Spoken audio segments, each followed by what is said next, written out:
আলাইকুম। প্রথমে আমি ধন্যবাদ জানাই বাংলাদেশ ক্রিকেট টিমকে গতকালকে আমাদেরকে একটি ম্যাচ উপহার দেওয়ার জন্য ধন্যবাদ। দ্বিতীয়ত আমি ধন্যবাদ জানাই এমন একজনকে যিনি বর্তমান নির্বাচকদের কাছে একজন লো পারফর্মার নেই, বর্তমানে অযোগ্য। আবার অনেক মানুষের মতে তিনি মির্জাফর। আবার এটাও অনেকে বলে যে তার এই দীর্ঘ 17-18 বছরের ক্যারিয়ারে তিনি দেশের হয়ে কিছুই করতে পারেনি, দেশের জন্য তার কোনো অবদানই নেই। তিনি নাকি সম্পূর্ণ ক্যারিয়ারটাই তার নিজের জন্য করেছে, দেশের হয়ে তার কোনো অবদান নেই। তবে আমার মতো অসংখ্য মানুষ আছে যাদের কাছে তিনি একজন ইতিহাস, গর্ব এবং অসংখ্য স্বর্ণালী মুহূর্তের নায়ক। অনেকে বুঝতে পেরেছেন আমি এখন কার কথা বলতে আছি। হ্যাঁ ভাই, বাংলাদেশের জান, বাংলাদেশের প্রাণ, সাকিব আল হাসানের কথাই বলতেছি। অসংখ্য ধন্যবাদ সাকিব ভাই।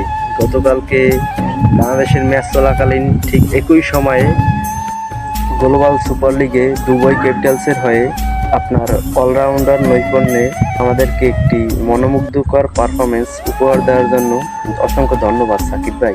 আপনি এমন একজন যাকে নিয়ে কিনা সন্ধ্যাবেলা সমালোচনা, হাসি ঠাট্টা তামাশা করা মানুষটাও যখন একাকী হয় নিরিবিলে ভেবে বা চিন্তা করে আপনাকে ভালোবেসে ফেলে এবং আপনাকে ভালোবাসার আবেগময় ক্যাপশন বা স্ট্যাটাস ব্যবহার করাটা বা ওই গভীর জাতি আপনাকে ভালোবাসতে বাধ্য করার যে ব্যাপারটা, এটা হয়তো বা অন্য কারো দ্বারা সম্ভব না, একমাত্র আপনাকে দ্বারাই সম্ভব। সাকিব ভাই, এইটাই হয়তো বা সাকিব আল হাসান ইফেক্ট।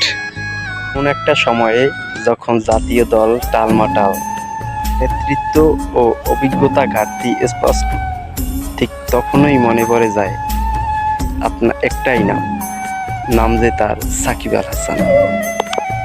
দেশের প্রয়োজনে, বাংলাদেশ ক্রিকেটের স্বার্থে সাকিব ভাইকে কি আর আরেকবার ফিরিয়ে আনা যায় না? দিন শেষে দেশটা আমাদের সবার। আজ যখন দল হোঁচট খাচ্ছে, তখন আমাদের দরকার একজন পথ প্রদর্শকের। সেই পথ প্রদর্শকটা হতে পারেন আপনি সাকিব ভাই। বর্তমানে এক সাকিবকে ধ্বংস করতে গিয়ে পুরো বাংলাদেশ ক্রিকেটটাই ধ্বংস হয়ে গেছে। অসংখ্য ধন্যবাদ সাকিব ভাই। I miss you, always love you Sakib ভাই। ভালো থাকবেন আপনি সাকিব ভাই। তবে সবশেষে সকলের দৃষ্টি আকর্ষণ করে বলতেছি যে you love me or hate me, I don't care. কেমন লাগে তুই বুঝবি না, মায়ার প্রেমের জালে বাঁধলি ঠিকই পাশে রাখলি না।